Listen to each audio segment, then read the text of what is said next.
Thank you very much for that. Final question, which I'm going to hand over to Fritz now. We're going to have 1 minute each, and Klaus gets 2 minutes. Not through favouritism to the World Bank, because I think there's quite a few questions that people want to know. More conflict. So, pick the questions that you want to respond to, don't respond to all of them. It's interesting to talk a bit about how we try to also get a dialogue on what is the private sector. What role are they playing? And we, through our academy, and we have developed a kind of you could say a system trying to run into a dialogue, especially with those companies which are receiving some Dutch public support. We have a few of these business-to-business programs. In the Sustainable Trade Initiative there is cooperation between the government and some companies. So, okay, they are receiving some assistance from us, so now we want their view on how the land governance is actually in play. I mean, what are the issues, the land issues they encountering when they are doing their business in the country. So that's the dialogue we are establishing with them, not to point at them, you are a land grabber per se, but to see them also as possible contributors for strengthening, let's say, the environment and improved land governance. And of course, we don't have, I mean, I remember the CIRAD presentation, what was it, the Netherlands was, I don't know how many there.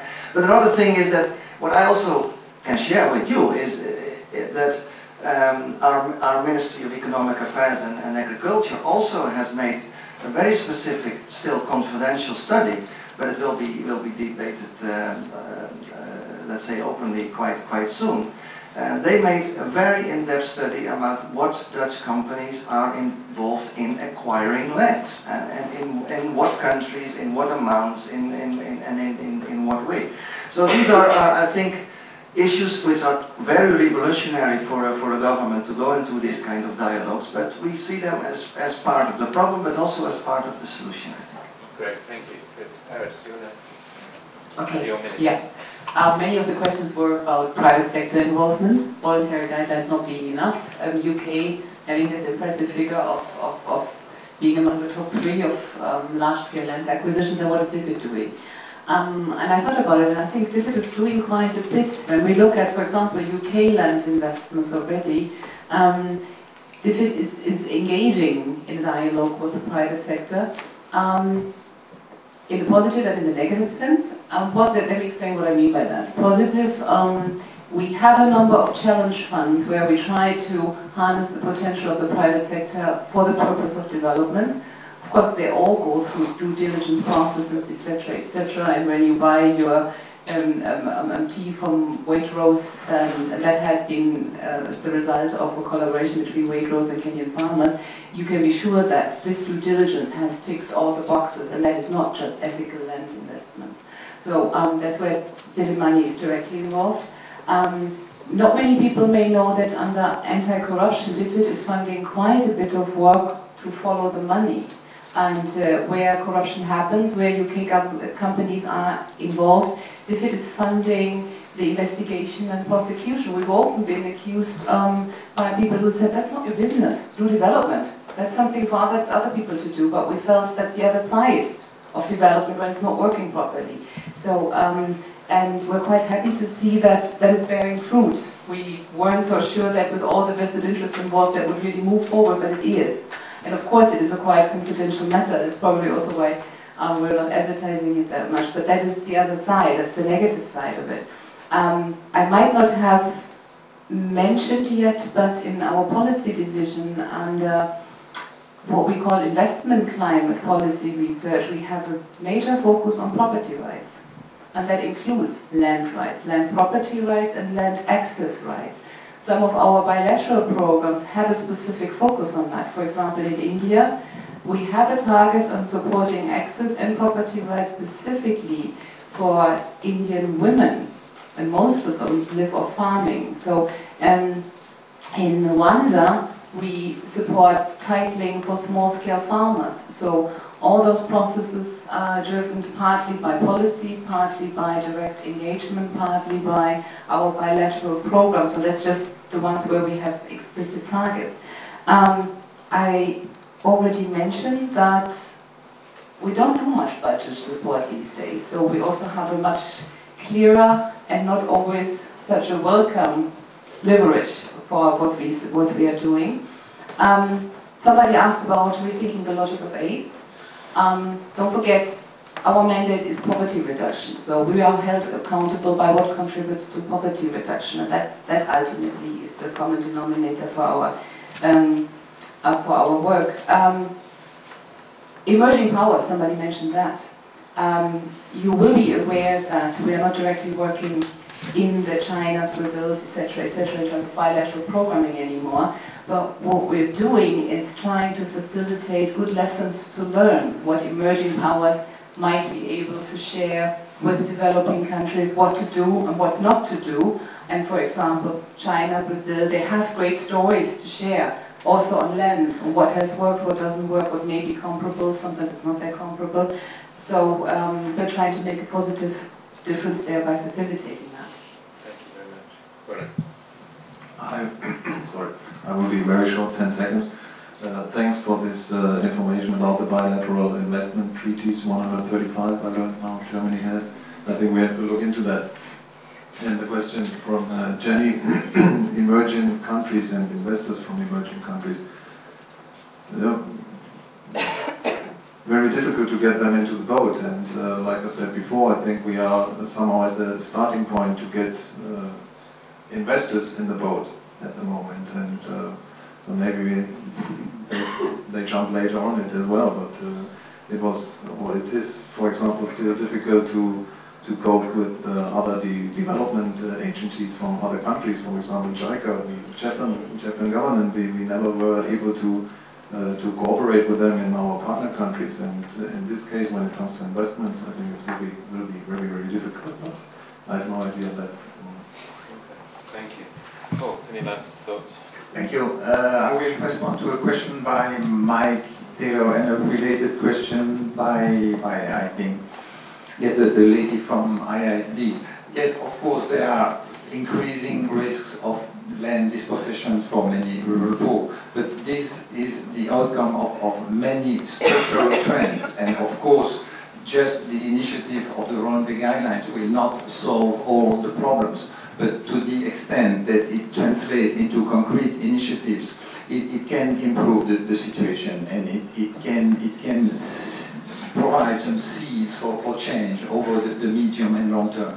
And of course, voluntary guidelines are providing, don't have the same binding strength as bilateral investment treaties, but that's not a reason to say that they are useless. They are a way to engage government and to promote concrete changes. For instance, strengthening more transparent, accountable and accessible land administrations. There are people in some big countries where land dispossession occurs. There are people in the administration who want to improve things. And these will be tools to improve things concretely in the short term and in the medium term. Thank you very much. Klaus? Okay. A challenge. First of all, thanks a lot for all of these questions, and some of them we can probably follow up during the drinks. Let me just, on the first one, in terms of who are investor countries not interested in reputational risks, I think the key issue, and maybe that didn't come out in the presentation that clearly, I think these are contractual relationships between two parties. And I think in most of the cases, one of the parties is the government. And governments should be accountable to the populations they represent. And in many cases, it should not be the governments who are signing these deals, but it should be the affected people more directly. So I think that is clearly, so I mean, working on the reputational risk side and working with investors is not the solution in the end. I think and that's, I mean, you would be surprised how many governments, including some of the more shady ones, came to us and told us that we made a mistake, we gave a lot of land away in ways that didn't generate any benefits for the local population, and we are interested in trying to do these things better. But we want to see how we can do that, and we want technical assistance. Of course, this is not what grabs the headline, and in some cases they may not follow through on these things either.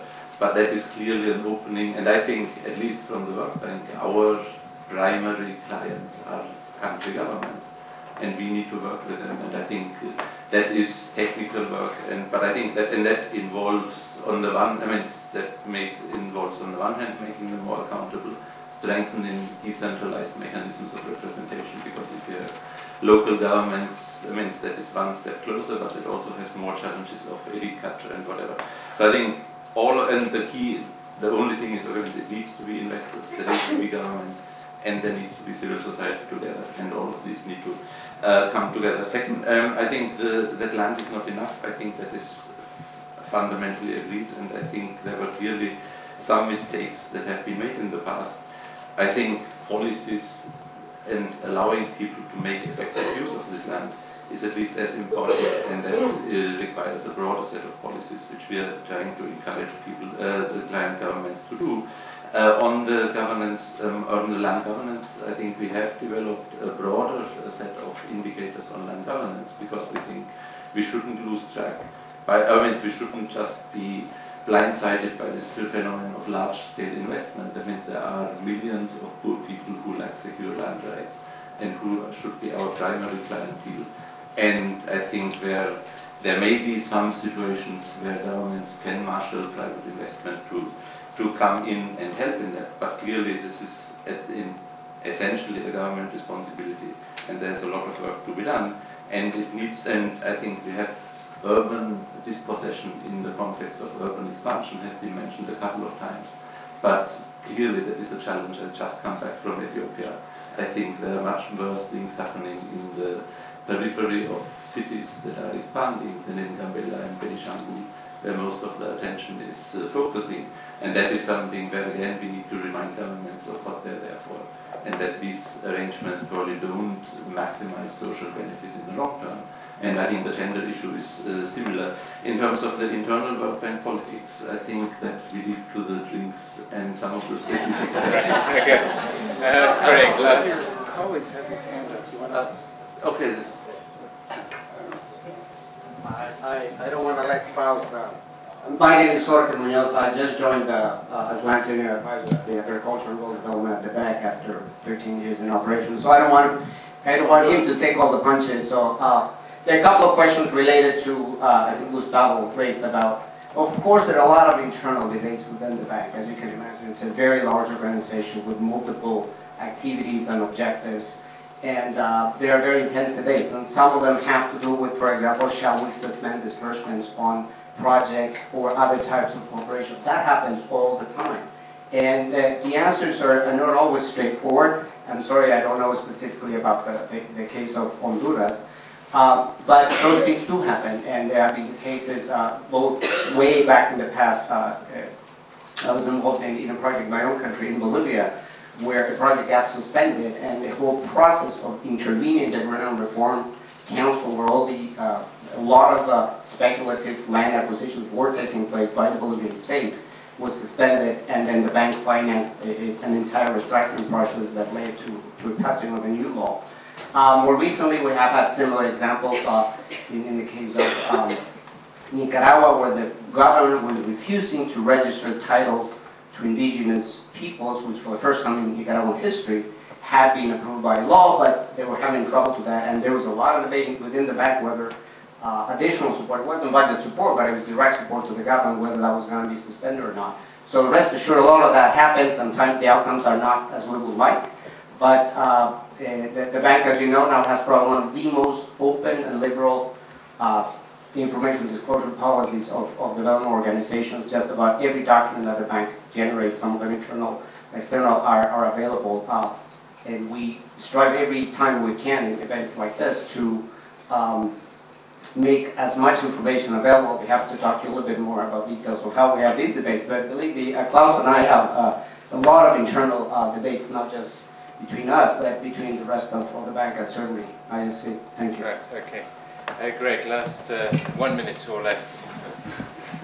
Thank you.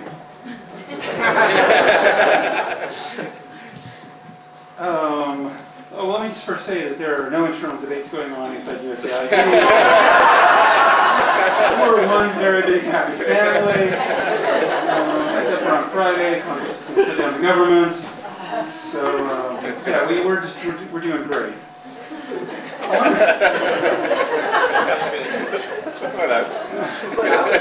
But I'm fun. I'd like to respond to a question that Mike asked earlier. I'm not sure I understood all your question, but if I did, I think I disagree a little bit. Is the good land governance that we're working on, is it creating opportunities or more opportunities for elite capture or not? And I don't think that's the case.